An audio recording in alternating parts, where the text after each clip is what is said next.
Okay, so who in here actually got to hear the podcast that we had done with Howard? Raise your hand. So you have a little bit of the history of what he's done and the things that he's accomplished. And, when we were talking about what we wanted to do here, it was, he doesn't want to know the questions, which I always respect that when somebody doesn't want to know the questions ahead of time, even though I like to prep. You've done this a time or two. Yeah. So I got to ask a new set of questions just about things I've learned since we've done the podcast and things about business. So when you took Starbucks International, how much did culture actually play into that with the different cultures that you're going into? Well, the culture played everything because we had to be who we were. It doesn't make any difference whether you're in Tokyo, whether you're in London, whether you're in Dubai. Starbucks is Starbucks no matter where you go. And how we treated our people, no matter what the local culture was, we were going to treat our people the way we wanted to treat our people, and that's what we did. Very seldom was there a conflict, because what you learn after a while when you open stores in 94 countries, which we have now, that people are people. Everybody wants to be treated with respect and dignity. Everybody wants to love and be loved. Everybody wants to grow as individuals. Everybody wants to be recognized for the work that they do. And so those things are universal.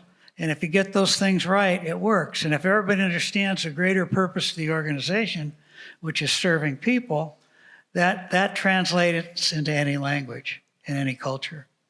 So I can remember hearing you talk about at one point in time when you were at the furniture store. Yeah. Way back. Way back. Listening to like the walls. Yeah. Explain what that meant when you were listening to the walls. Just kind of what were you doing when you were just sitting in the store by yourself listening to the walls? I was 22 years old, and it was my first opportunity to really manage a store. I'd grown up in the home furnishings business, but it was family business, and this was not family. And I went to work for a guy in Salem, Oregon. And his name was Sid Schechtman. And he had 2 stores, and I got to manage one of them. And one day he came in talking to me, and we were going around the parking lot picking up cigarette butts. And he said, "Howard, have you ever sat in the store after you closed, lock the door, and just sit in the middle of the showroom and listen to the walls talk?" Did that seem a little odd to you? Huh? Because it seemed a little odd to me. Yeah, totally odd. I said, "What are you talking about, Sid? Listen to the walls talk." And he said, "Seriously, I want you to, after you close the store tonight, I want you to sit in the middle of the showroom, and I want you to turn off the lights and lock the doors, and I want you to just listen to the walls talk." And I'm thinking, he's nuts, right? So I go in and I do that, and that night I didn't hear shit. Sorry, I heard nothing. And he said, and I called him. I said, "I didn't hear anything, Sid." And he said, "Do it again." And so it took me a couple of weeks until finally the walls started to talk to me. And you'd be surprised how the walls talk back to you, because the walls absorb the energy of what's going on in the building. And I was sitting there the night when it finally clicked, and I could feel a tension in the building, that something was off. I didn't know what it was, but I could feel it. So the next morning I called a meeting with all the staff, the salespeople, the delivery people, and I said, "Is something going on that I need to know about? That I'm not getting, I'm not listening to?" And it was like a dam broke loose. And they were mad at me because of some decisions I made, but nobody was willing to say anything. But because the walls absorb the energy, and if you think I'm wrong, here's what I want you to do. Next time you go to a friend's house and they offer to go get you something to drink, sit down, don't go with them, sit in the living room, sit down in chairs, they're getting you something to drink, close your eyes and see if you don't feel the energy in the place. You will. And I got to the point at Starbucks where I could go into Starbucks after the stores were closed.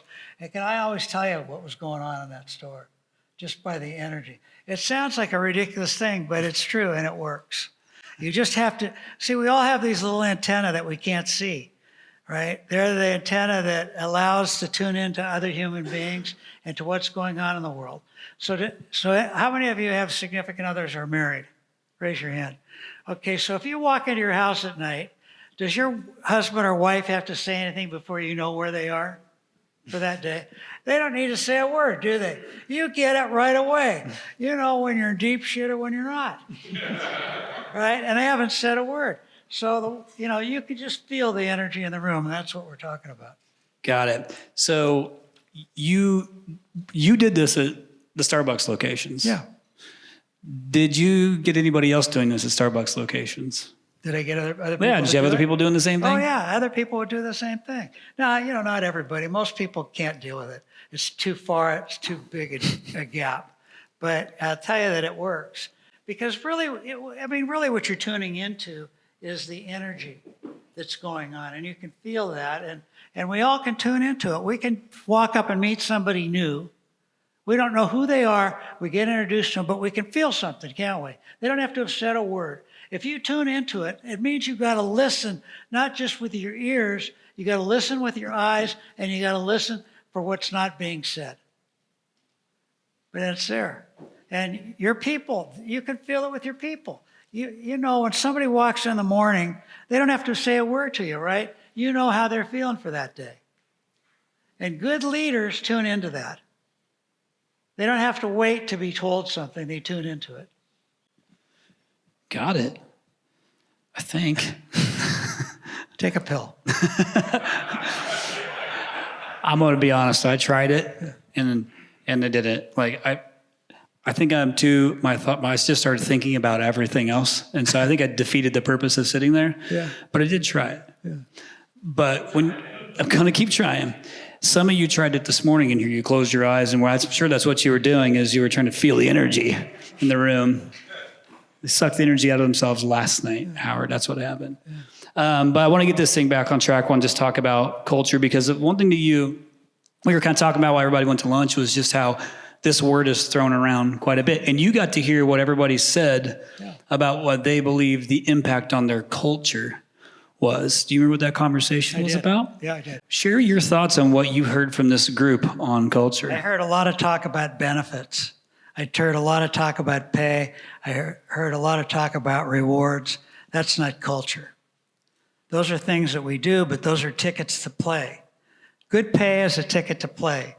Patting your people on the back is a ticket to play. Sending, all of them count, right? But every one of your organizations has a culture, whether you know it or not. Cultures are there. Cultures are a direct reflection on not what you say, but what you do. They're a direct reflection not on what you say, but what you do.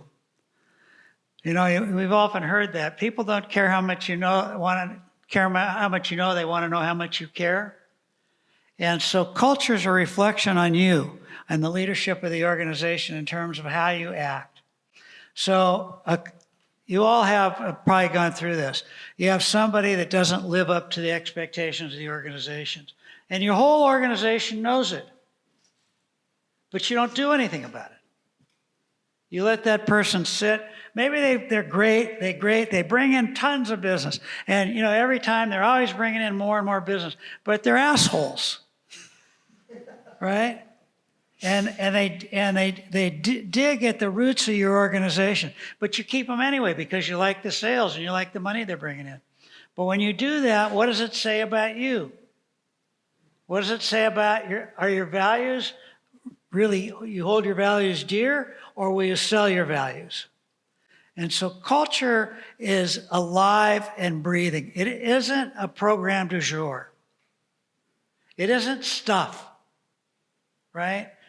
It's the why we are here. It starts with the greater purpose of the organization. Like, I forget who said it. The greater purpose in the organization isn't for you to put big bucks in your pocket and make a lot of money so you can put your kids through a great college or buy a bigger house. The greater purpose of the organization is to serve other human beings. There's not one thing that any of us will do in our lives that isn't about serving others. Doesn't make any difference whether you're a doctor, a lawyer, fire chief engineer, whether you're a plumber, electrician, right? Whether you're a widget maker.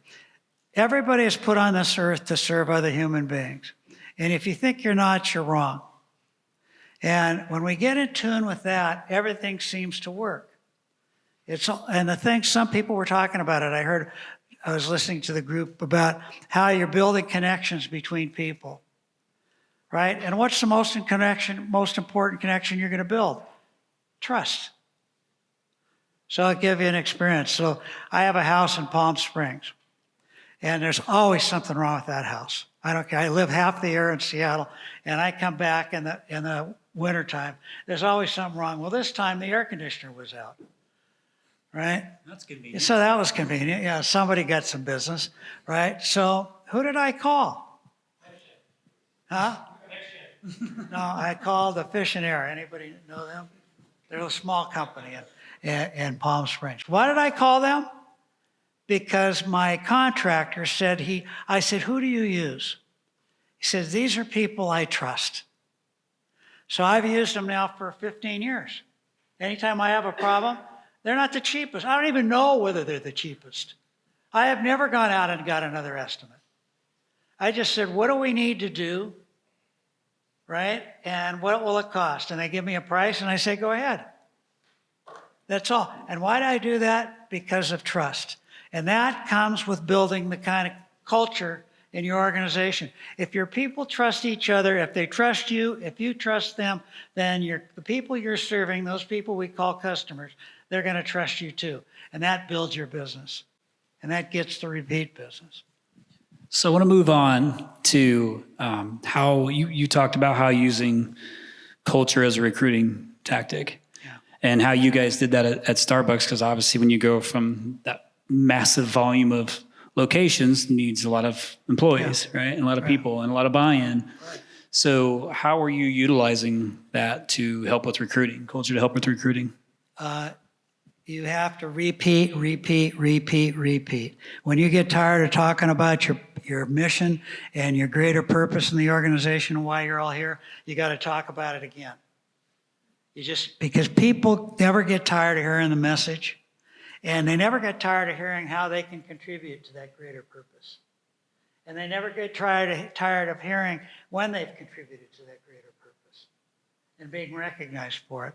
And so that's all I really did. Once we had 300 stores, I knew every store manager. I knew everybody's talking about their wives, their children. I knew the numbers of their stores. Once it got past 300, it got pretty difficult for me, right? But I still kept pounding away at the greater purpose of the organization. Our mission, our BHAG at Starbucks, was to be one of the most well-known organizations in the world, known for nurturing and inspiring the human spirit. One of the most well-known and respected organizations known for nurturing and inspiring the human spirit. Not a word about coffee, not a word about how big we were going to be, not a word about how much money we were going to make.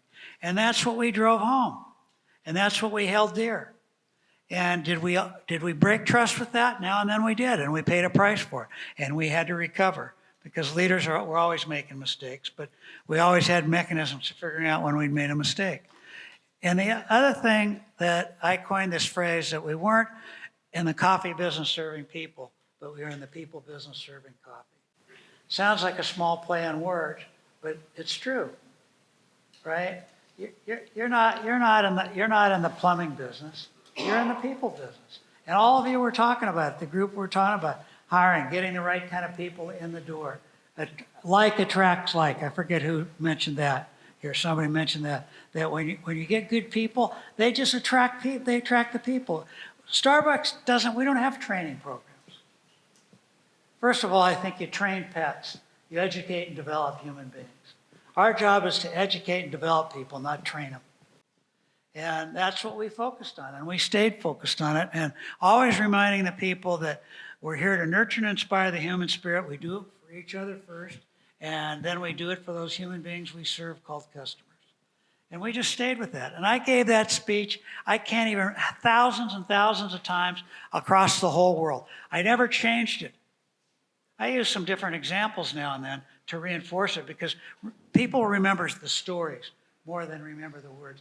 If I tell a story that supports the point that I'm trying to get across, then they never forget the story, because that becomes the why, not the what. And people remember the why long before they remember the what. So I just kept doing it. That was my job. You know, my job was chief storyteller, and to reinforce why we were here, and then hold people accountable to that. I mean, servant leadership, all this, by the way, is about performance. Everybody thinks this is a bunch of soft stuff. This is about performance and about measuring performance, holding yourself accountable to performance first, and then holding your people accountable to performance, but in a good way. You don't get performance on the backs of people, you get performance with people. When you focus on serving your people, when you focus on helping your people get what they want out of their lives, become better human beings, number one, become better professionals, number two, and achieve their goals in life, number three, they will want to do the same thing for you. It becomes effortless. You don't have to tell them to do anything because they want to do it. And so, I have a saying, another saying that I like, the person who sweeps the floor should choose the broom. We hire great people, and then the first thing we do is give them all the rules under threat of death if they break a rule. But that's not really what we want, is it? We want to tell people why we're here, what their contribution is in creating the results of the organization and achieving our greater purpose. And then you ask them, what can you do to help them? And if they come back to you and say, I don't like the broom the purchasing department gave us, don't roll your eyes and say, just use the broom they gave you. Listen up and ask what kind of broom would they like to use? And why do they want to use it? And if they say they think they could increase results by 5 or 10%, floor sweeping productivity by 5 or 10%, listen. They may not always be right. How many of you know Frappuccino? Anybody know that drink, Frappuccino, at Starbucks stores? So let me tell you about a broom. So there's a young woman named Dina Campion. She was a district manager in Southern California when we first opened up in Southern California. And one day she invited me to come down and go on a tour of her stores and some of our competitor stores. And one of our competitor stores was selling a product like Frappuccino. And she said to me, Howard, we have nothing like this. We got to have something like this. We got 30 people a day coming into our stores asking for a beverage like this. So, you're looking at a guy that barely got out of high school and never graduated from college. I had a couple of years at community college, but I was good at beer. And that was about what I was good at. And by the time I got out of there, I was really good at single malt scotches. So Dina said, let's get a product like this. So I took her idea back to Seattle. And I wasn't head of product development, I was head of operations. And I said to the person that was head of product development, a guy named George, who was head of marketing, product development, I said, George, Dina's got this idea, a broom. She wants to get a new broom. Only it was a beverage, because her goals were to help her people grow and to serve her customers and grow the business. So I explained the idea to George and said, Howard, I appreciate Dina, but we're in the coffee business. We're not going to sell a product like that. We're going to stay pure and stay in the coffee business. So I pleaded with him. I said, let's give it a try. But he said no, and it was his decision. So I was disappointed, but I went and I called Dean up. I said, let's give it 6 months. We'll come back at it again another way. And about 3 weeks later, I get another call like Dina. And I hope all of you have a person like Dina on your team. They're like those little dogs with the really sharp teeth. And they sink their teeth into your calf, and no matter how much you try to shake them off. That person that has the idea, and they just beat you to death, right, until you finally listen to them? That was Dina. So finally, Dina invites me to come down again. I said, Dina, what do you want? She said, I want to show you something about that beverage. I said, Dina, you know what the answer was? I said, I'll tell you what, I'll come down. I have a trip to make to San Diego to look at some real estate. I'll stop on my way back to Santa Monica. So I visited her at the 3rd Street Promenade store in Santa Monica, a big store for us. And I was sitting in the bar, up in the chairs and the bar stools, and she brought me these 3 little sample cups that we give out. And she and a barista and the store manager had made up a drink like this competitor had. And I said, Dina, are you trying to get me fired? Right? And she said, no, Howard, please let us try this. Well, it was one of those times as a leader that we all go through where you have to make a decision that may go against the kind of the organization or the stream of the river in your organization. Might go against maybe somebody that you reported to. Or might even go against something that somebody that reports to you wants to do or doesn't want to do. And so I said, okay, you can try it, but do not tell anybody. No, you can't have any signs. You can tell your customers that you have it. So I said, I want you to call me every night and tell me what the sales were. So the first week, she didn't sell 30 drinks a day. She sold 50 drinks a day. Now, 50 drinks a day times, these drinks were selling for about $4, right? So that was pretty good, right? That was about $1,400 a week. That was going to be about a 10% lift in our volume at that time. That was significant for us. The second week, 70 drinks a day. I'm thinking to myself, Howard, you are a genius. So I invited Dina up, and sure enough, I invited all the usual suspects, and this time I invited Howard Schultz, who was the CEO and chairman of the board, into the meeting. And I had Dina and her team come and bring the drinks in, and I had this piece of paper with the results on it. And if this continued to do what we were going to do, it was going to be huge. And George stood up, and he got about a foot from my face, pointed his finger at my nose, and he said, Howard, I told you this is my decision. It's not yours. I want you to stop this. Now, and he looked at Schultz, and he said, you tell Behar to stop this. And I'm an unemotional guy, if you can't tell. And I took the piece of paper, and I slammed it down on the table. He said, yeah, George, look at these numbers. And I looked at Schultz, and I said, give me 90 days. You don't like the smell in 90 days, we'll stop. I've been in retail my whole life, and I know if you have a product that's selling, it never goes away.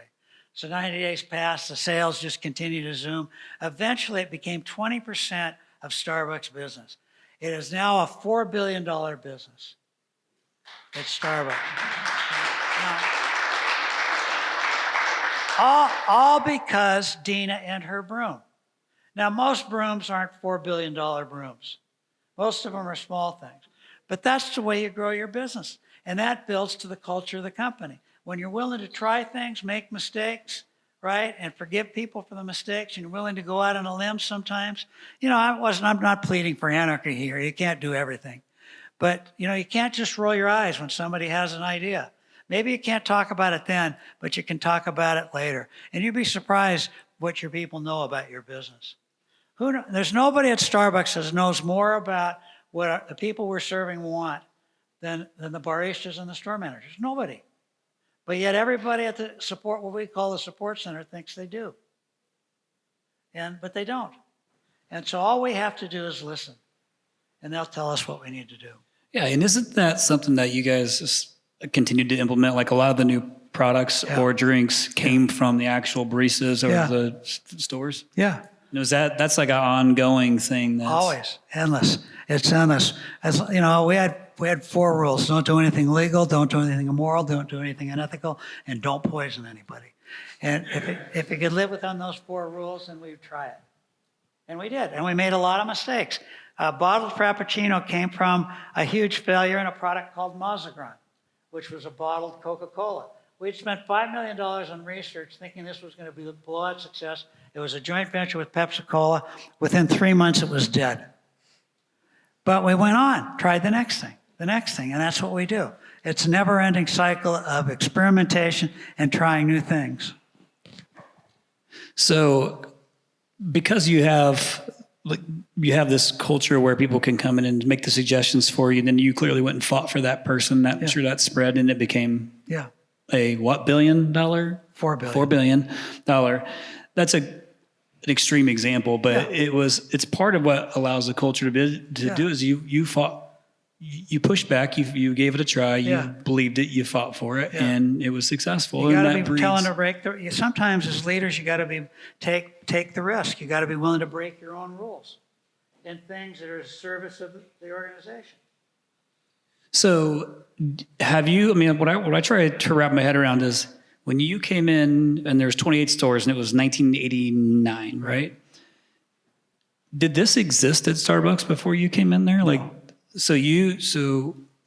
But 28 locations, where were those 28 locations roughly? They were basically Seattle. Pacific Northwest? A few in Chicago and a few in Vancouver, British Columbia. So enough stores where they had already had a culture in place.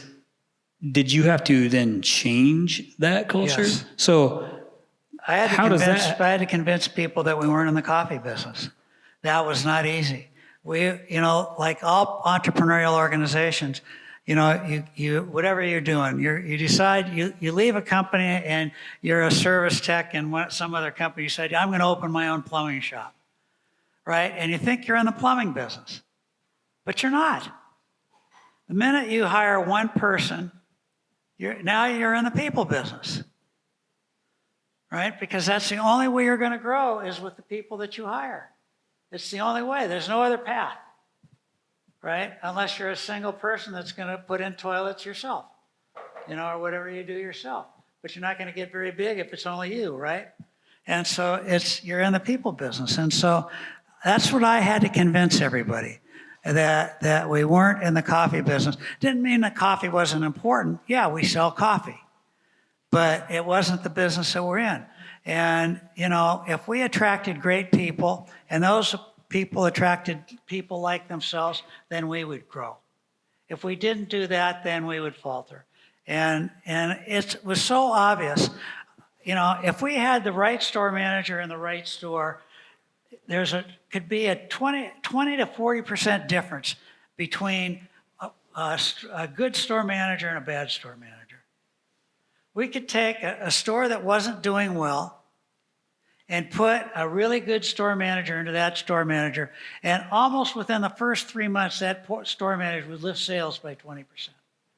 Nothing else would change. It's the same location, the same customer base coming in. And it almost became a rule.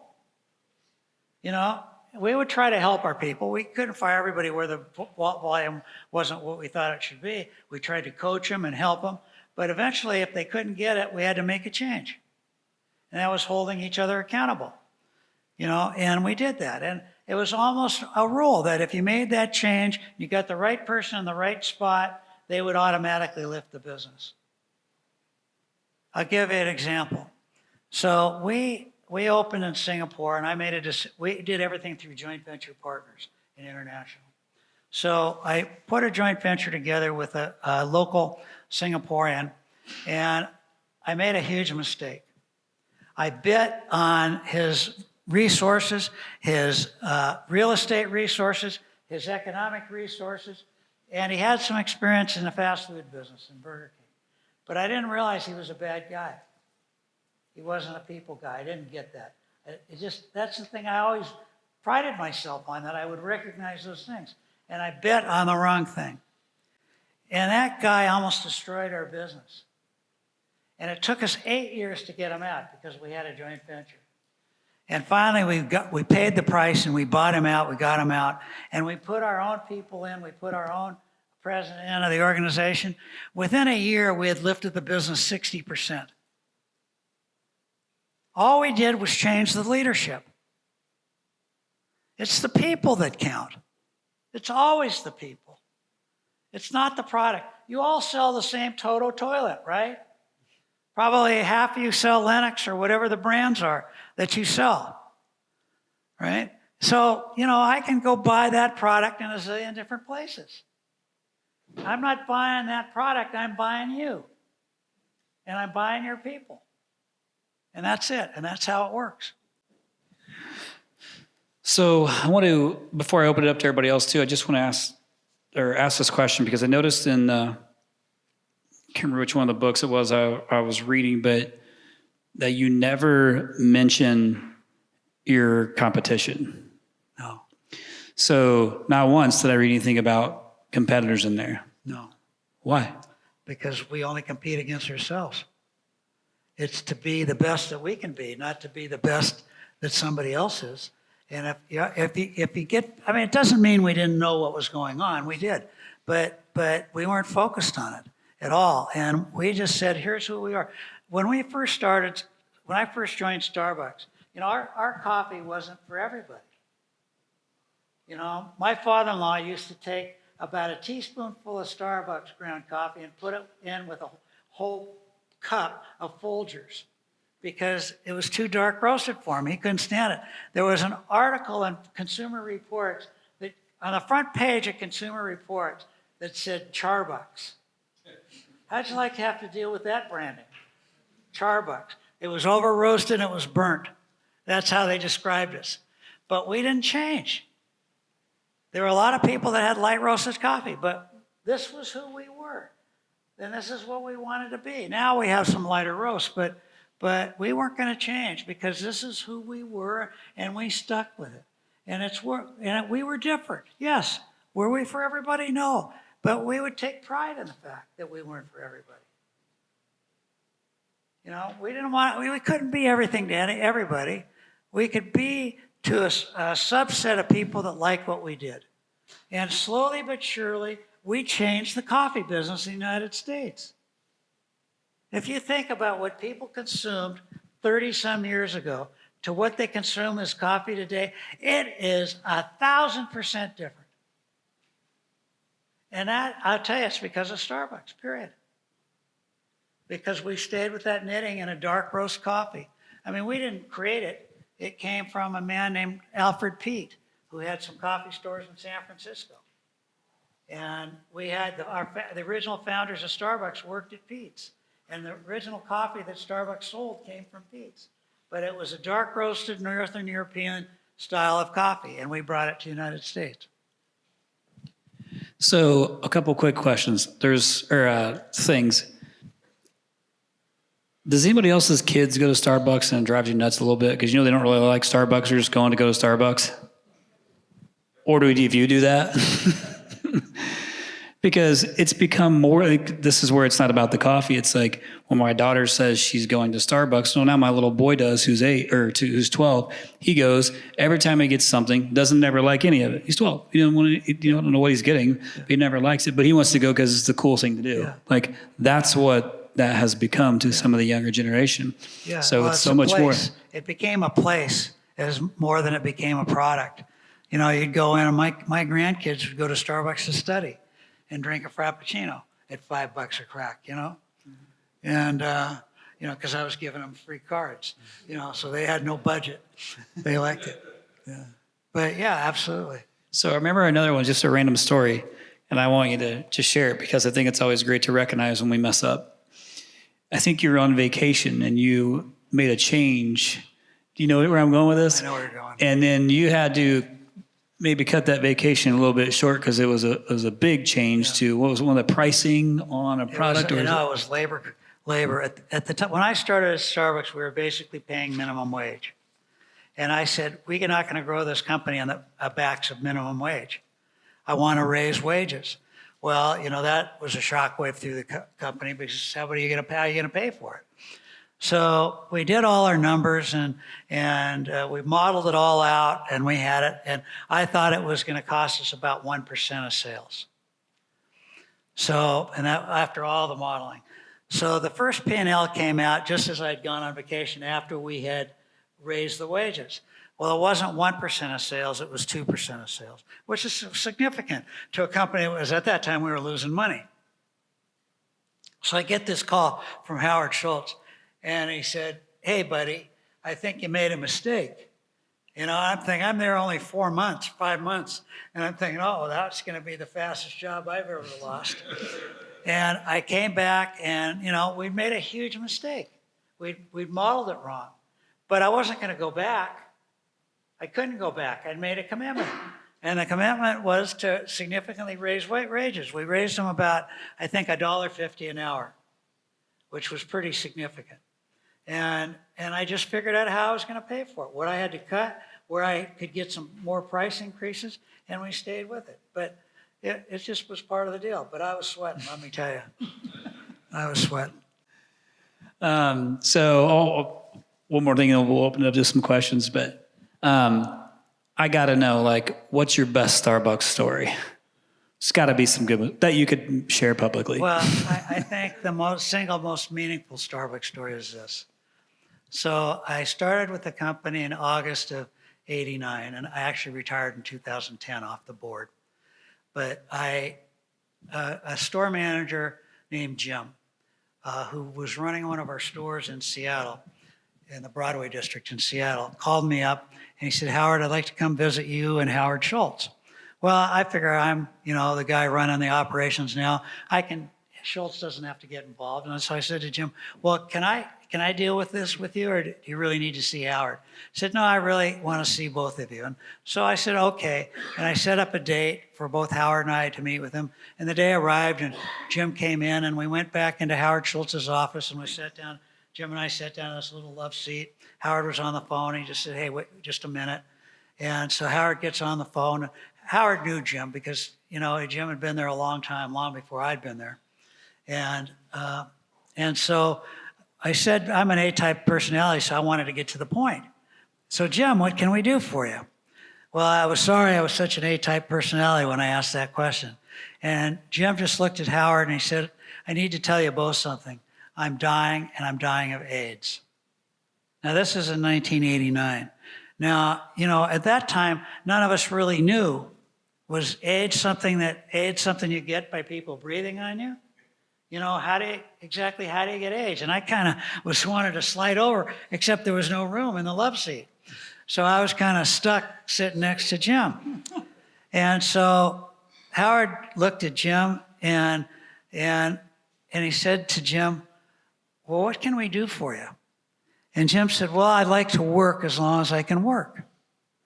And Howard said, absolutely. Now remember, we're in a food and beverage business. AIDS, food and beverage business. And Howard just said, absolutely. You can work as long as you want to work, and when you can't work anymore, we will pay your salary until you're no longer with us. Pay your salary until you're no longer with us. And then Howard said, how are you going to pay for your health care? Now, nobody knew what it was going to cost. Nobody knew how long people were dying, but nobody knew how long people were going to live. And Howard said, we're going to pay all your health care costs, no deductible, anything. Now, remember, we're a small company, losing money, and here's a young CEO. Howard Schultz at that time was about 33 years old. He was 10 years younger than I was.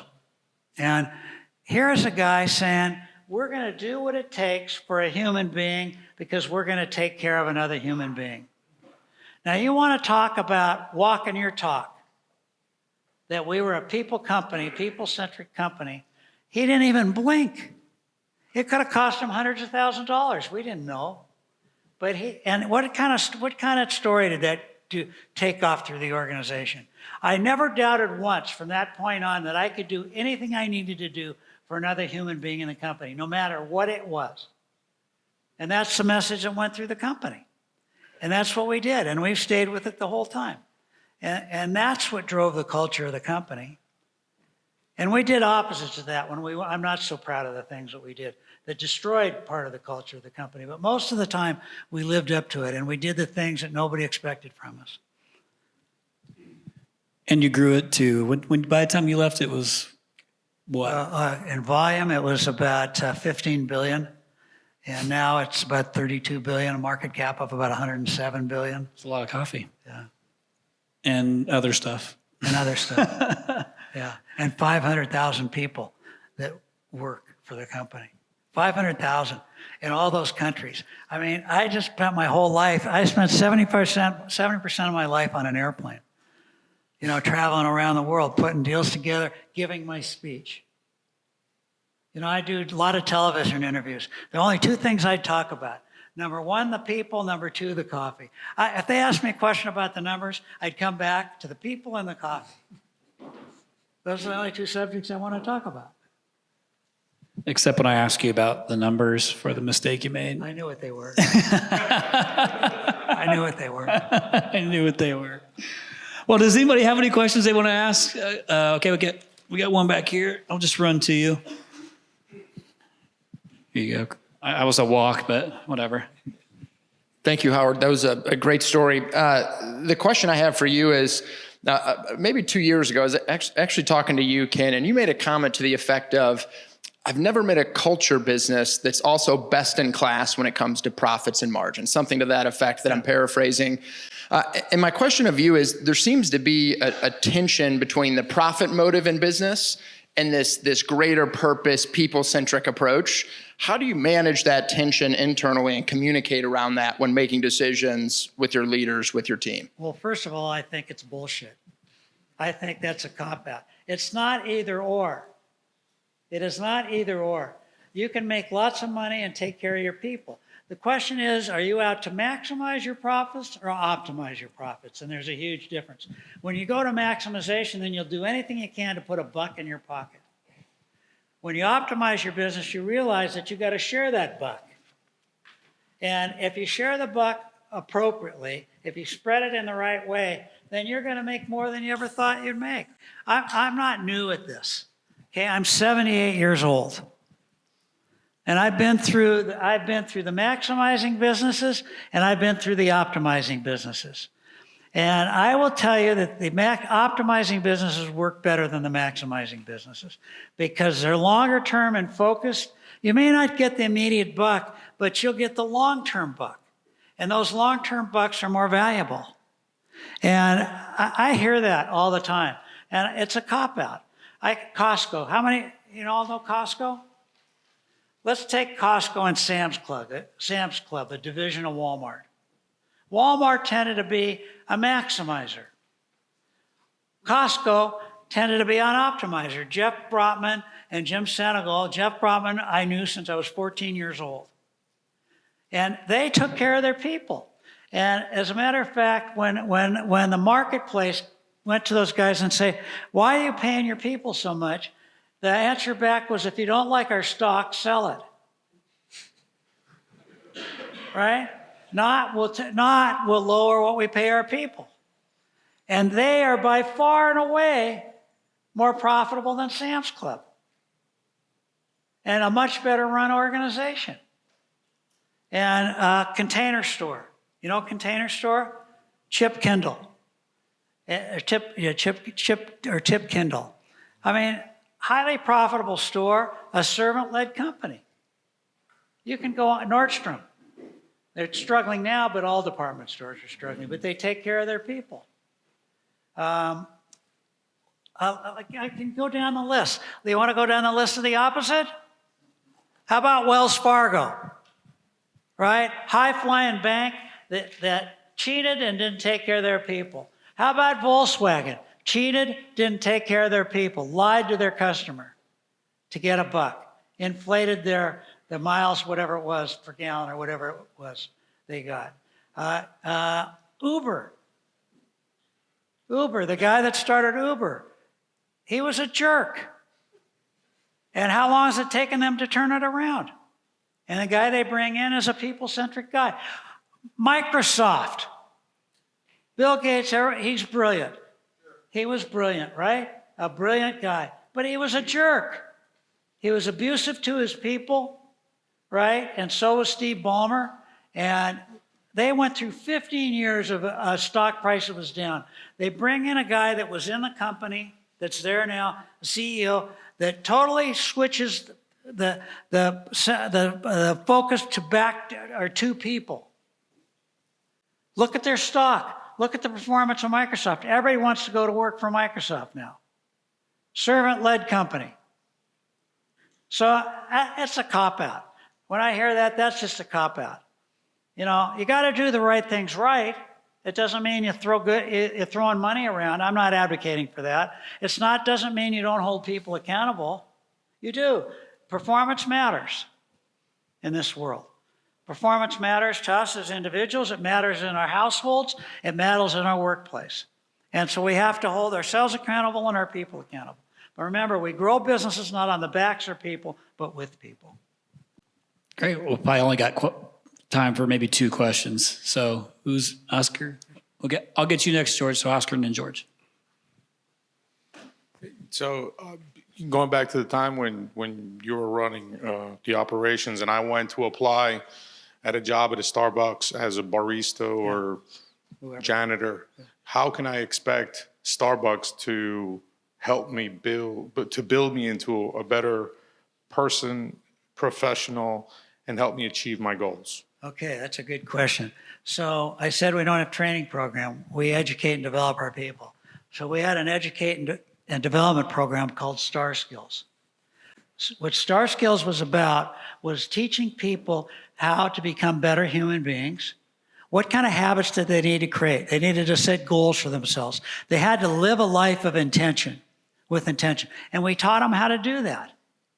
We taught them how to write down their goals, right? These were not only their goals for what they were, their work goals, but their personal goals.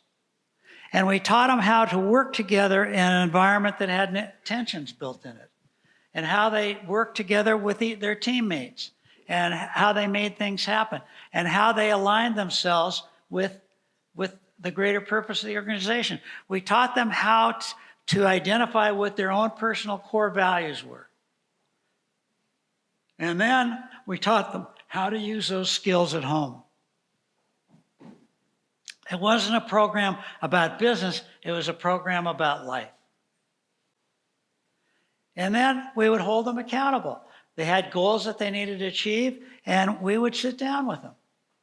And by the way, they could hold us accountable. The conversations about performance weren't a one-way street. My people held me accountable for my commitments, and I held them accountable for their commitments. And when we had performance reviews, they were giving me a performance review at the same time I was giving them one. And sometimes it was painful to listen to what they had to say. But I knew that they cared about me and I cared about them. So it was a constant feedback loop. And remember I said like attracts like? Once you get it going, like people attract like people. You know, and that's how it worked. And the good baristas attracted good baristas. Good store managers attracted good store managers. And the ones that weren't didn't want to stay because they couldn't live within that kind of system. So, you know, when I interviewed people, I was interviewing mostly senior people. I would only interview for values. I would only interview for who they were as people. I didn't really care what their accounting, if we were hiring a senior accounting person, there were other people that interviewed for that. I interviewed for who they were as human beings. I wanted to know what their brother or sister thought of them. I wanted to know the biggest conflict they had with another human being and what happened. Did they lose a friendship or did they build a permanent friendship? And how did they deal with it? I wanted to know what their goals were in life. What did they want to achieve? Where were they going? What were their intentions in their life? And it was a conversation. And it wasn't a one-time conversation. It might be 4 or 5 times conversation before I'd hire them. You know, we weren't hiring people. We're inviting people to join our family. There's a big difference between hiring somebody and inviting somebody to join your family. Who do you invite into your home? People you trust. And so you had to know the people. Okay, last one, then we'll take a break. So scaling from, well, first off, thank you, Howard, for coming out here. Scaling from 28 to 15,000 stores and trying to get that right leader in each place that truly cares about people and carries your core values forward. Can you elaborate on any tools or measurements that you guys had to a store manager and maybe timing on telling yourself that it was the right person or the wrong person? Well, we had a tool that we had that was a simple tool. It was called Mission Review. It went out in every paycheck. And it was a card that said, tell us about anything that we have done that detracts from our mission and our greater purpose, or anything that we have done that's enhancing our greater purpose. And if they wanted an answer back, they could write their name and where they were, and we'd get back to them in 72 hours. But that was constantly giving us a feedback loop. But I always found the best way to do it was I was in the stores every day of the week. And I had 3 questions that I would ask. What do you like about Starbucks? What don't you like about Starbucks? What would you change about Starbucks? And I'd ask it of every person that I met in a store. And after a while, when you talk to enough people, they tell you what's going on. But we would listen to our people. And, you know, were we perfect? No. Did we get wrong people in the wrong place? Yes. Did we get people that were abusive to their people? Yes. But we held them accountable. It was difficult to get fired at Starbucks for missing your numbers. Really difficult. But if you messed with the people, it was a fast way out the door. And we would work with you. We would coach you. We'd try to help you be better. But if you couldn't get on board with this was a people-centric company, then you didn't belong at Starbucks. Didn't mean you were a bad human being. It's just this was the wrong place for you. And we loved them as much leaving as we loved them coming in. Right? because that's how you treat human beings. Even if they're not right for you, they're still human beings and they're worthy of our love. Okay. Well, Howard, thank you. Go ahead.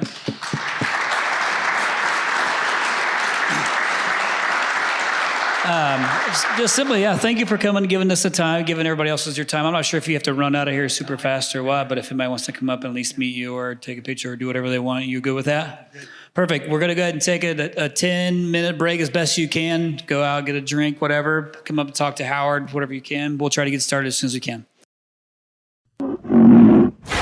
Listeners, thank you so much again for listening to this podcast week after week. We are extremely grateful. Again, the whole purpose of this podcast is to give back to the home services industry that we love so much, whether you're a Rhino or not. We really appreciate all the subscribers. And if you haven't subscribed yet, please go in and subscribe and you'll get all the episodes sent to you automatically weekly. Also, we have really enjoyed your feedback. It's so meaningful for us when we get to read the nice comments that you guys put. So keep doing that. And if you don't know how to do it, here's what you got to do. You search for To The Point Home Services on Apple Podcasts. You click on our profile, scroll all the way down to the bottom, and hit write a review. And be honest and share your story and how the podcast has impacted you and your business. Thanks again from the bottom of our hearts at To The Point Home Services Podcast. We appreciate you.